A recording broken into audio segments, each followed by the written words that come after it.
Andrea Doul, Destination Ciel. Deuxième chapitre, Double destinée. Une jeune fille, 25 ans, m'entretient de ses problèmes. Elle sort de l'hôpital après une tentative de suicide, toujours obsédée par l'idée d'en finir avec la vie. Son entourage, qui l'estime, s'en inquiète. La vie présente, m'explique-t-elle, ne m'apporte que tristesse et malheur. J'en ai ras-le-bol de patauger dans la grisaille. Allons donc, de quoi vous plaignez-vous ? Vous avez tout pour être satisfaite. La santé, la beauté, la jeunesse, du temps, une belle situation, un appartement cossu, une voiture et surtout des amis qui prennent vos intérêts à cœur et souffrent de vous voir dans cet état. En vérité, ce qui doit changer chez vous, c'est l'atmosphère de votre vie, c'est votre cœur.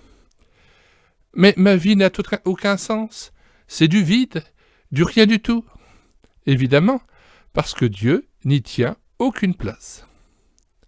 Et puis, pour tout dire, l'au-delà m'attire. Curieux, d'ordinaire, les gens en repoussent l'idée, plutôt effrayés en songeant à ce grand saut dans le vide qu'est la mort.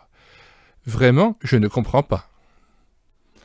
Pour moi, c'est le contraire. J'ai lu des ouvrages sérieux qui relatent des témoignages tous concordants et combien alléchants de diverses personnes ayant franchi le seuil de la mort. Après un temps plus ou moins long de léthargie qui leur a permis de toucher à l'autre bord, ils sont revenus à la réalité, émerveillés d'avoir goûté à la félicité d'en haut et terriblement déçus de devoir recommencer cette fichue vie. Pour eux, unanimement, pas de commune mesure entre ces deux existences. Alors, vous comprenez pourquoi je veux en finir. Mais êtes-vous sûr que ces gens-là ont réellement goûté à l'au-delà ? Certainement. Les médecins n'ont pas signé leur acte de décès que je sache.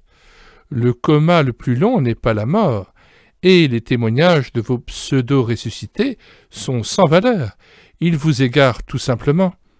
Ne vous méprenez pas, qui franchit le seuil de la mort se trouve brusquement devant le Dieu de sainteté. Cette perspective est redoutable pour celui qui a négligé de se préparer à cette rencontre. La Bible ne dit-elle pas « C'est une chose terrible que de tomber entre les mains du Dieu vivant » Hébreux 10, verset 31. Dans l'état où vous êtes, vous avouez avoir résolument tourné le dos à Dieu et vécu comme s'il n'existait pas. Vous devriez plutôt trembler de le voir face à face et utiliser le temps qu'il vous accorde à mettre votre vie en ordre devant lui. Si la résurrection attend tout homme, l'au-delà n'est pas identique pour tous. Pour les uns, c'est le ciel, l'ineffable éternel dans la présence de Dieu. Pour les autres, la nuit sans fin, loin d'un Créateur délibérément rejeté et méprisé. Plusieurs de ceux qui dorment dans la poussière de la terre se réveilleront, les uns pour la vie éternelle, les autres pour la honte éternelle. Daniel chapitre 12, verset 2 et Jean 5, 29.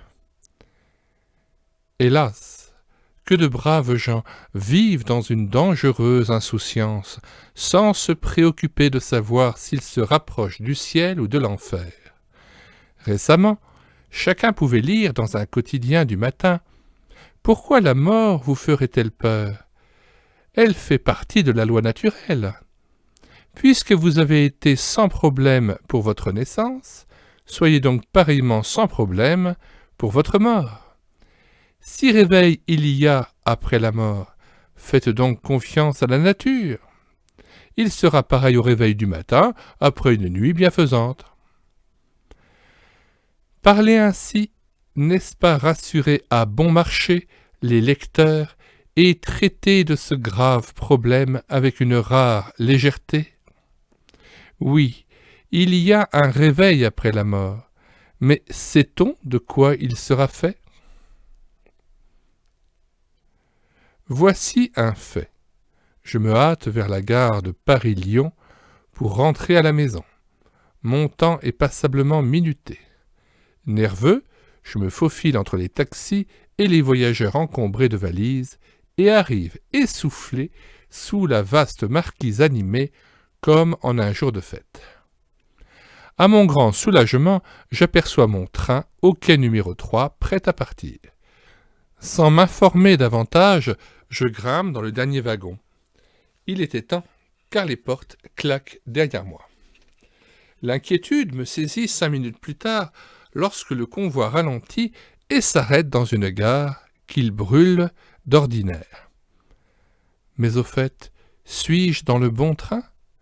Je me garde de dire « on verra bien », car je tiens à rentrer chez moi par la voie la plus directe.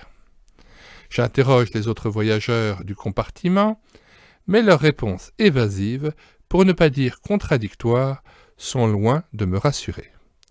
Plutôt que de me tourmenter une seconde de plus, j'avise un agent de la SNCF qui passe sur le quai, décidé à changer de train s'il confirme mes craintes. Dans le voyage de la vie, plus de 90% des humains se laissent pousser par les événements sans s'inquiéter ni s'émouvoir le moins du monde. Advienne que pourra. Peu importe que l'on soit dans le bon ou le mauvais train, du moment que l'on avance confortablement installé et en bonne compagnie. Pourquoi s'en faire ? Ne devrait-on pas, au contraire, avec la plus grande énergie, s'informer et chercher à connaître l'issue de ce voyage ? Quand les hommes deviendront-ils sérieux et consentiront-ils à se défier des théories qui les laissent dans l'éternelle perplexité ? Je dois cesser de me persuader que tout finira par s'arranger. Accepter de voir la réalité en face n'est qu'élémentaire sagesse. Après tout, je suis dans le brouillard, mais je suis fermement résolu à chercher jusqu'à ce que je possède l'assurance de la vie éternelle.